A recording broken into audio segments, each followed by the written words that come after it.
আসসালামু আলাইকুম এভরিওয়ান, কেমন আছেন? আশা করি ভালো আছেন। আলহামদুলিল্লাহ আমিও ভালো আছি। আজ রান্না করব চিচিঙ্গা দিয়ে, গুঁড়া চিংড়ি দিয়ে। আর চিংড়িটা হচ্ছে দেশি চিংড়ি। এই যে দেখুন, চিংড়িটা অনেক মজা এই চিংড়ি দিয়ে। চিচিঙ্গাটা কেটে কেটে পরিষ্কার করে ধুয়ে নিয়েছি, সবজি রান্না করব। এখন ধনিয়া পাতা কুচি করেছি, পেঁয়াজ কুচি করেছি। কিভাবে রান্নাটা করব আপনাদের সাথে শেয়ার করতেছি। এখন কড়াইটা গরম হয়ে গেছে, তেলটা দিয়ে দিচ্ছি।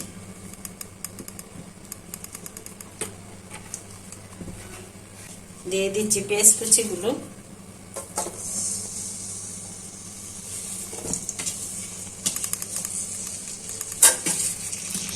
এখন পেঁয়াজটা ভালো করে ভাজা হয়ে যায়।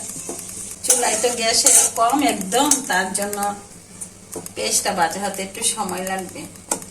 তো বোনেরা, পেঁয়াজটা প্রায় ভাজা হয়ে গেছে, গ্যাস তো কম, তার জন্য এখন চিংড়ি মাছগুলো দিয়ে দিচ্ছি।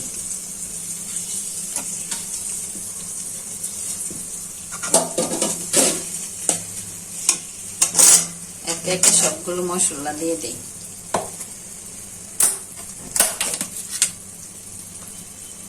দিয়ে দিচ্ছি রসুন বাটা পরিমাণ মতো।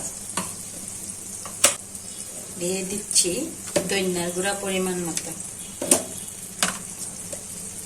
দিয়ে দিচ্ছি জিরার গুঁড়া পরিমাণ মতো।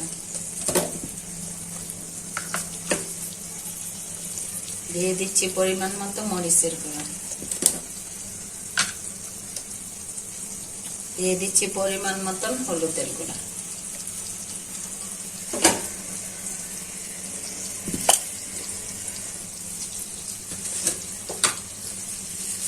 দিয়ে দিচ্ছি স্বাদ মতো লবণ।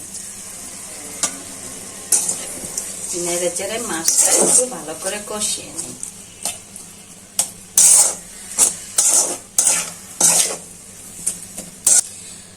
আর বোনেরা, এই গরমের মধ্যে গ্যাস থাকে না, এখন আমরা কিভাবে চলবো? তারপর আবার কারেন্টে রান্না করতে করে কারেন্টের ইউনিটের দামও বাড়াই দিচ্ছে। তো সরকার যে কি করতেছে বুঝতে পারতেছি না। সরকার ইচ্ছা করলে তো পারে, জনগণ তো পাশ করাইছে জনগণের সুবিধার জন্য। এখানে সুবিধার চেয়ে অসুবিধাই বেশি, কারণ দ্রব্যমূল্যের দামও বেশি, কারেন্টের ইউনিট বাড়াই দিচ্ছে, গ্যাস থাকে না। গ্যাস আগে অল্প স্বল্প হইলে একবেলা না থাকলে আরেক বেলা থাকছে, এখন থাকেই না, রাতেও থাকে না, দিনেও থাকে না। এই একটা পরিস্থিতি। এখন একটু ঢেকে দিচ্ছি। এই দেখেন, অল্প ছোট চিংড়ি, এগুলাও ঢেকে দিয়ে কষাইতে হয়। এখন বুঝেন যে কিরকম গ্যাসে রান্না করি।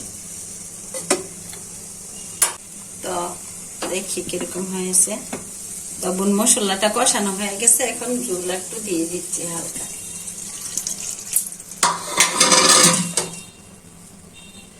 এখন দিয়ে দিচ্ছি চিচিঙ্গা গুলো।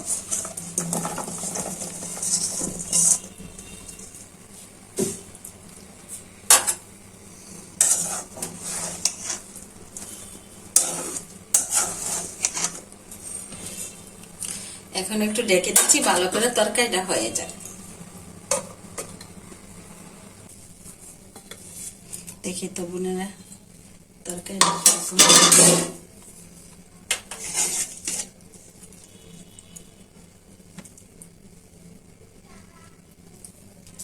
মাশাআল্লাহ, অনেক সুন্দর টেস্ট, মজা হয়েছে। তো বোনেরা, পাতাগুলো ছিটিয়ে দিচ্ছি। বোনেরা ভালো থাকবেন, সুস্থ থাকবেন, আমার ভিডিওগুলো বেশি বেশি দেখবেন, লাইক কমেন্ট করে আমার পাশে থাকবেন। আল্লাহ হাফেজ।